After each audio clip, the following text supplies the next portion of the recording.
Every year we add on new habits, hoping that we'll become better versions of ourselves. But the reality of it is, most of them don't stick.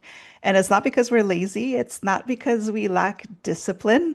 It goes a little deeper than that. And there actually is one habit that can change the way that we parent. And it actually changes the way we lead in general. And funny enough, it has nothing to do with productivity. And this is what we're going to talk about today. For those who don't know me, my name is Danielle C Baker. I am the founder and CBO of Being Connected. And I'm also a registered early childhood educator with over 20 years experience in the field. I do help parents and teachers navigate the realities of what parenting is today. But don't get it wrong. When you work with me, we put the child's needs first. So we're going to have to put our ego and pride aside, and let's get to it.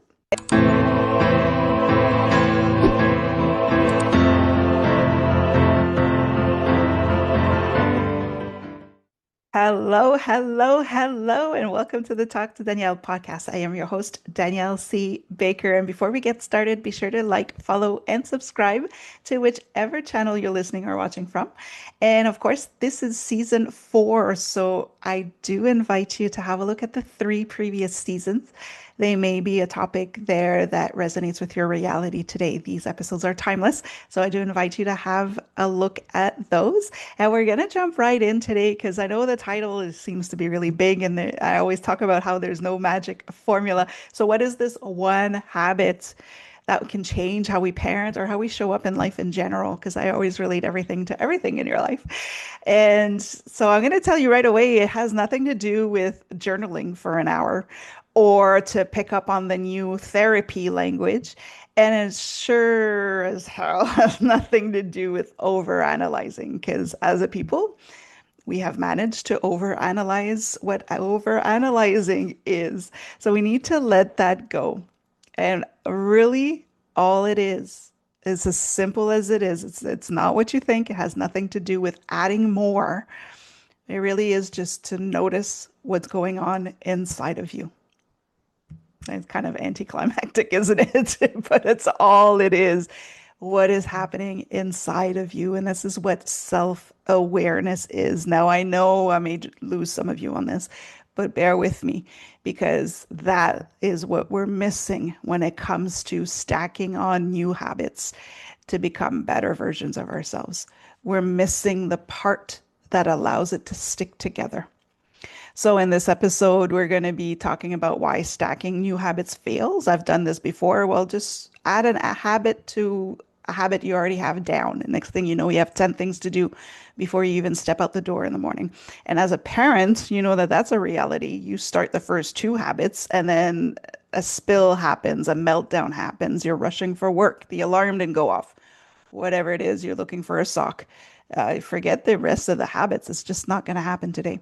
So I'm going to explain why stacking, I kind of did already, but I'm still going to explain why stacking fails, uh, why awareness changes everything. And I'm also going to give you some practices that you do daily that doesn't add to what you're already doing so that you can start implementing this to make things so much easier for you. So jumping right in and why adding new habits just doesn't work. As I mentioned earlier, is with this approach, we all know we've been told if you want to add a new habit, just add it to a habit you already have down packed. So it's already part of your routine. You're just adding a little extra, and that will help you stick to the habit. But the problem is, we're just adding on to more stuff that we need to do in the day. So that's why it doesn't work. And as I mentioned before, something will happen as a parent. You have all of the best intentions, but life happens, and you're not going to be able to complete your long list of to do new habits to go along. So, this is why it doesn't work. I'm going to use kayaking as an analogy for what I'm about to explain, just to give you a visual of it. So, if you think of behaviors go downstream. Once you have them packed, they almost become subconscious and you just do them. It's really easy. You just go with the flow and you do sometimes you do your your behaviors without even noticing, right? We have behaviors that we're not even conscious of it. And so it's very easy. Now, habits are surface level. So you could think of habits as your kayak. It will wobble quite a bit depending on what the water is throwing at you. And your emotional state is upstream. So your nervous system that is fighting for you, is trying to keep you safe, alive, and out of pain is working upstream. It has everything going against it. So it won't be able to catch up to your behaviors. So if your nervous system feels threatened, if your nervous system feels exhausted, like it has too much, it's going to override your habits. So you have all of the best intentions to pick up a new habit. But if your nervous system is not regulated, if it's not, an easy current that you're going through in life, yeah, it's just going to override your habits. So I'll give you an example. If you have a parent, as a parent, you decide that you're going to be patient with your child or that you're going to try gentle parenting. All right, this is the new habit that you want to do. You don't want to yell anymore. You want to be more patient with your child. All it's going to take is for your child to have one meltdown and the tone shifts instantly. It just, you snap right back to you yelling and threatening and everything else that you are used to doing. And that's just because your nervous system is not calm. Your nervous system is in reactive mode. So you have the best intentions to be more patient with your child, to stop yelling when they trigger you. But it just takes that one time when you're overloaded already and you'll snap right back to your old habits. And there's nothing wrong with that. That's perfectly natural. We've all done it. We've all snapped. And as we can't rise or grow or evolve with great intentions alone, if we're not regulated, everything falls back to old behaviors. It's going to keep going downstream. Your kayak is just going to flow down because it's easier that way. So, this is what we have to work on. And that's why self awareness is so important. And I know some of you are disappointed, but we need to put the work in ourselves. The work has to be internal so that it can radiate out with great habits and we can finally show up the way we want to as a parent, as a partner, as a coworker, everywhere else in your life. The other reason why stacking new habits doesn't work is because the productivity culture ignores emotions. So the portrait that they give you or the systems that they put in place just automatically assumes that your nervous system is fine, that you are completely regulated. And that's not the case. And the reason why it gets even harder is that we're often dysregulated without even noticing it. We're so much into it. We're running downstream so fast that we don't even realize that we are dysregulated. So how are you supposed to succeed when your nervous system is already all out of whack?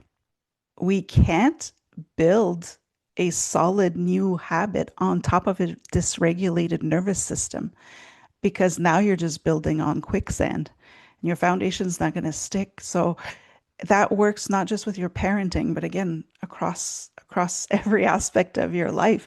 If you're dysregulated in your relationships, you're not going to be able to show up as a better partner. If you are, try to take on, I'll listen better, I'll be less reactive, it's not going to work if you're already in reactive mode. It's the same as a business leader or a coworker, even when you're at work. If you're dysregulated for whatever reason, you're not going to be able to take on new responsibilities or show up differently to be more productive at work. It just doesn't work. Your body's completely shut down. So that is why just adding more to our already stressed out nervous system is not going to work. So the one habit that is going to change parenting is self-awareness. And I know there's a lot of parents right now that are rolling their eyes. They're just like, yeah, okay, whatever. But you're going to have to hear me out here. It's not what you think. The actual definition of self-awareness is to pause long enough to notice what's happening inside of you before you act or before you react. That's all it is. It's a pause to realize, okay, how am I handling this right now? How am I receiving this? And then give you time to settle down before you blow up. That's what self-awareness is. So, like I was saying earlier, it's not about learning new therapy language. We're done with that. We've overdone that. It is just as simple as saying, oh, hold on, I noticed something. We need to be aware of it for us to fix it. And this is what it'll look like. The first thing you're going to do is notice it in your body.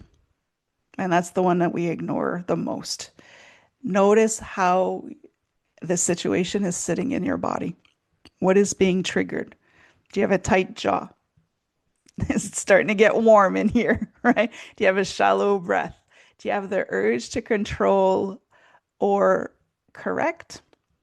Right? These are all signs that your body is screaming at you right now that something's off and we're not listening to it. So, my question to you is, do you know how to listen to your body? Can you speak your body's language? That's a tough one because we're definitely not taught this, but you really do have to learn how your body speaks for different situations because sometimes your body will react differently from different situations. So the first thing is to notice it in your body. That's the first step of self-awareness.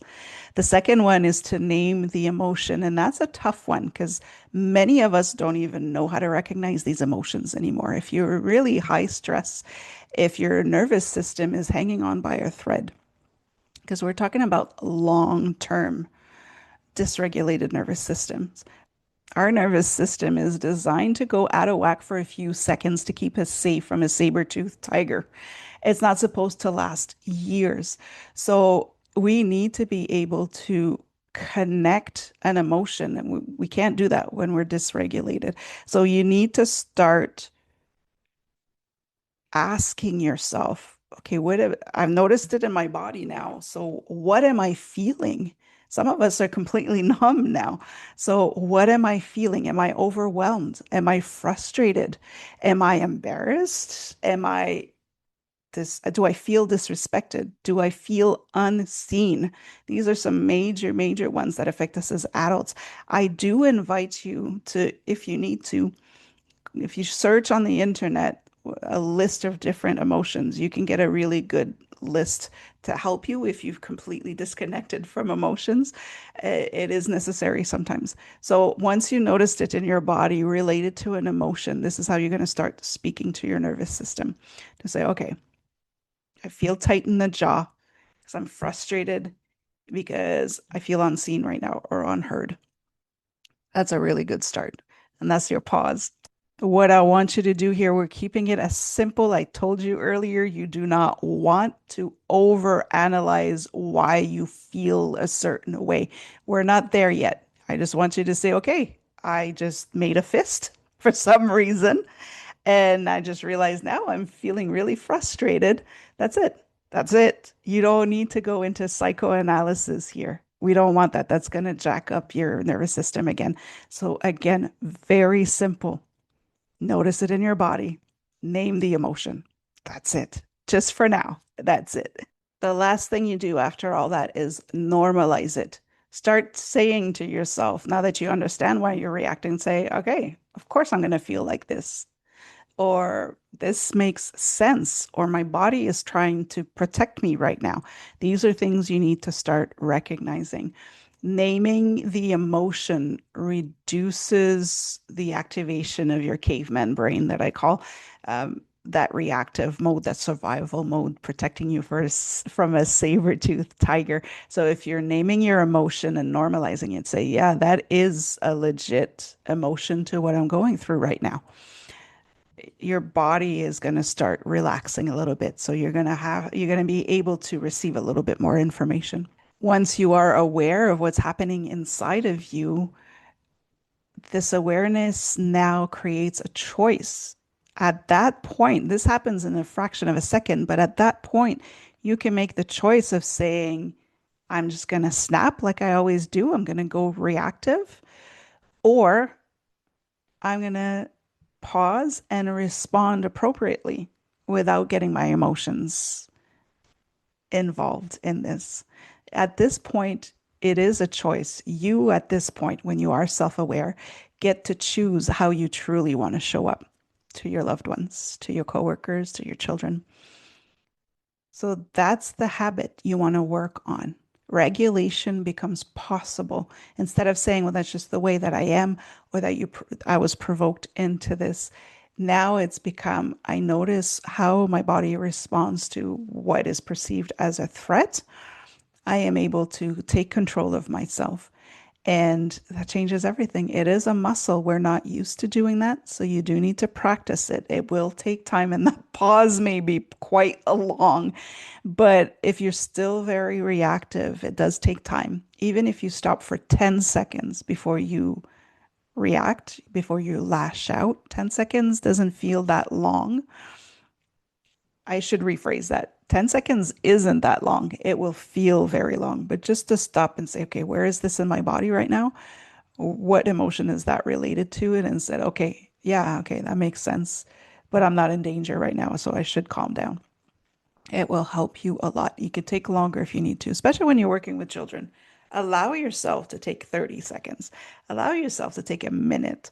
It doesn't matter as long as you come back to it after you're regulated and it's okay. I am calm now, so I will address this now. You are allowed to do that. We're so we're taught to be reactive. We need to give answers right away. We need to act right away. But sometimes pausing is the action you need to take right away. So it does really help. And just remember that you can't shift something in you if you don't even notice it. You can't change a bad habit if you're not even aware that you have it. So take that time, pause, don't overanalyze, just pause.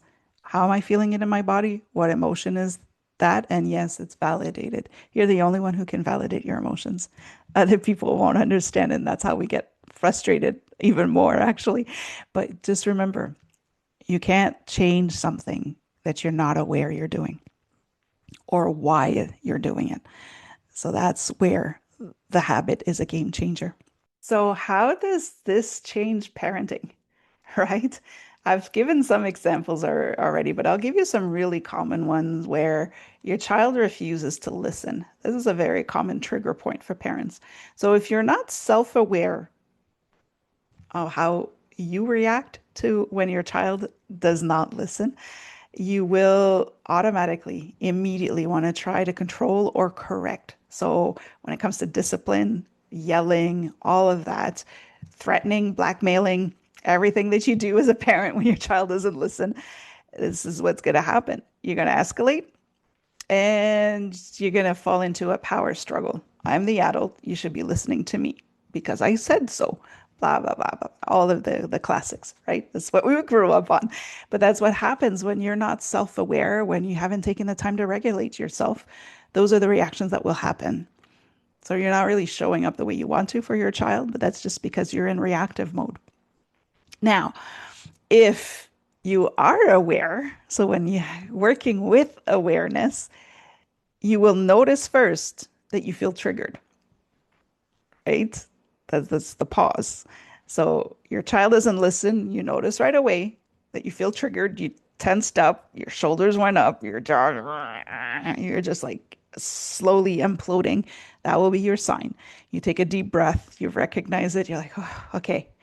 And automatically your tone will soften. That breath is magical. You take a deep breath and then you can calm down. You're not going to be yelling. You may be firm, but you're not going to be yelling and screaming. And correction will still happen, but it will be done calmly. So, this is where the misconception is with gentle parenting. A lot of people associate gentle parenting to just letting the child do whatever they want and get away with everything and not taking accountability. It's just a big free for all. And that's not it at all. Gentle parenting is being aware of what triggers you. So, this is important to say with gentle parenting, there's still going to be correction, there's still going to be consequences. You're just not going to be throwing a tantrum while you're doing it as a parent. That's the difference.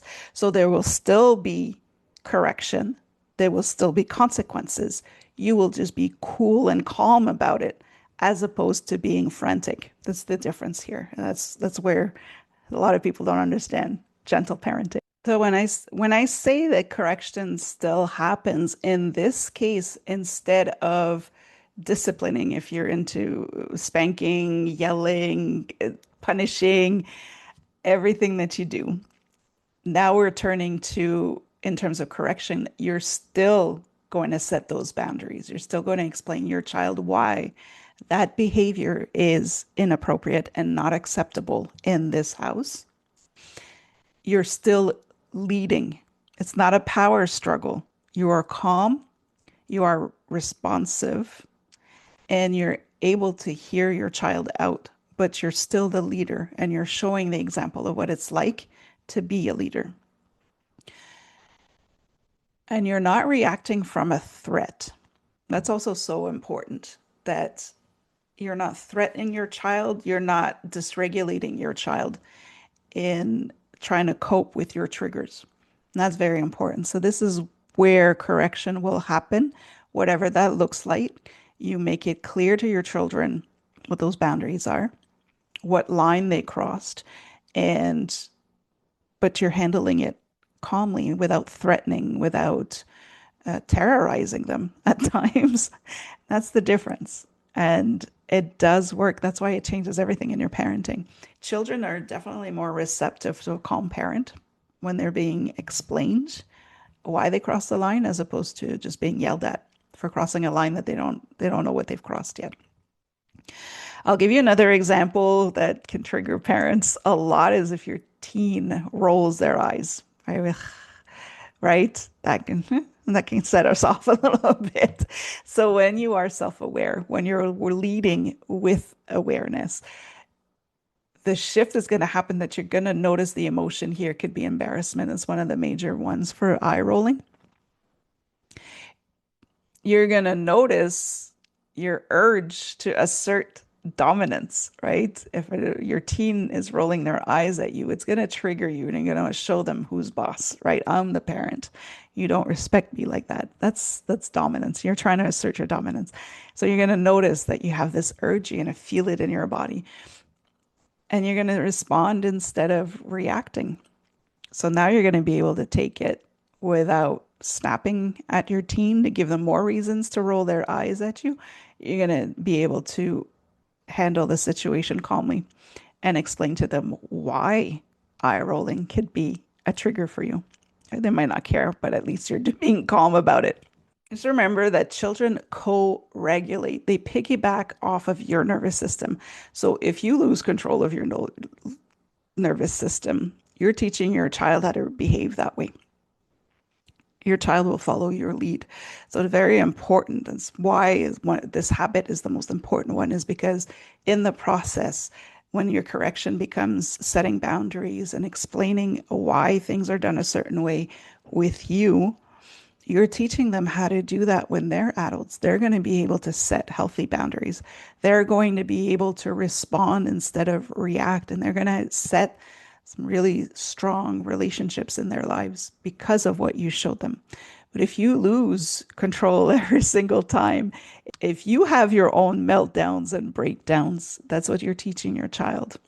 And so you're not doing them as any service at all. One thing why self-awareness is so important is because your awareness is what's going to stabilize the room. As a parent, that's the power that you have with your children, with your family. Your self-awareness will stabilize the room without adding more work to what you're already doing. So it does help in the end. Now, this works in every area of your life. So this same technique will work for meetings so that you are less reactive with your comments. It will work in conflicts where now you're leading with curiosity instead of being on the defensive. It will work in your marriage where you can pause before everything else escalates. And also with your self-talk, you will not shame spiral as much if you're able to pause and notice where all of that self-talk is coming from. So it does help everywhere, and it really helps you to be a true leader in every way in your life. So to get you started in working that new muscle, that new habit, I will give you some homework and have you work on what I call the three pause practice. The daily practice is three pause. And it really is all about the pause. If you're able to stop yourself before you react, you're already ahead of yourself. So, three times a day, in the morning, midday, and in the evening, you're going to take 30 seconds. And it doesn't matter what you're going through at that moment. You're going to stop and say, what am I feeling? Where do I feel it in my body? And what does my body need right now? That's it. No extra work there. Just take those 30 seconds. It could only take you 10 seconds if you're able to identify that emotion quickly. But what am I feeling? Where do I feel it in my body? And what does my body need right now? Maybe your body just needs a deep breath, maybe a little bit of water, maybe a little walk or something, move around a bit. That's all it is. There's no journaling involved, no accountability group to have to answer to unless you really want to. It really is just a little bit of reflection to see what's going on inside of you. That's all you need. Now, I didn't mention earlier that this is also this technique of this new habit is going to teach your child how to do it. And this is all, that's what parenting is all about. You need to be teaching your children how to do this. They don't come regulated, they don't know how to do it. They co regulate with you. Like I mentioned earlier, they piggyback off of your nervous system. So do this by modeling it out loud. We'll just say, I feel frustrated right now. I need to take a breath. And I know that's going to sound really weird, but you are teaching your child something. I'm really frustrated right now. I need to take a breath. You're teaching them how to pause and you're teaching them something. This is no different than constantly singing head and shoulders, knees and toes. You're teaching them something there too. It's the same. It's just that this is something that is going to be way more important to them when they grow as adults. So model it, live it out loud. Now, when your child is going through it, you also have to teach them how to handle it. You got to teach them how that looks for them inside. So ask them, where do you feel that? Kids are very in tune with their bodies. So just say, where do you feel it? Do you feel heat in your face? You're tense. Give them the words that they need. Teach them those words. So the first thing is, okay, how does that feel? Where do you feel it in your body? Is your body tight or loose? That's something that you can ask them if they can't tell you where they feel it in their body. So does it feel tight or loose right now? That will help them a lot to loosen up. If they are tight, they will automatically loosen up if you say the word loose. And the last thing that you can say is, let's slow our breaths together and breathe with them. The breath is magical for adults and for children. So by teaching them that, you're helping them to self-regulate. They're going to be able to work that muscle so that they're able to do it later on as well. Now, the thing that is really, really important here is to do it when things are calm. You don't do this when they're in a full-blown meltdown, right? If your child is throwing chairs around the room, you're not going to go at eye level to them and say, how does that feel in your body? Do you feel tight or do you feel loose? That's aggravating. You don't do that. You let the storm pass. And then after that, it's okay. Clearly, something bothered you here. How did that feel in your body? Where did you feel it in your body? How do you feel now? Let's breathe together. Let's work on another solution to how we can handle this better next time. You're validating their emotion. You're still setting that boundary to say this was not acceptable. There's a better way to do it. Let me show you how to do it. It's your job as a parent to teach your child the alternative way to do it. So that's what we want to work on. But never, never when they're in full blown meltdown. That's not going to end well for you. Children don't learn about emotional regulation through lectures. They learn by watching how you handle it. So that's why the self-awareness is so important. How do you react to things that stress you out? How do you react to things you don't understand? How do you react to things that you don't know? That's exactly what you're teaching your child. So keep that in mind. And don't forget too that you don't need to add more to your to-do list. You don't need a new planner, right? You just need awareness. So if there is one thing you can practice this year is noticing yourself, and everything else is going to grow from there. It is that easy. You don't have to push it further than that. So I will leave you with that. If you needed more information, if you have questions, don't hesitate to contact me. I am a real person. And don't forget to like, follow, and subscribe to whichever channel you're listening or watching from.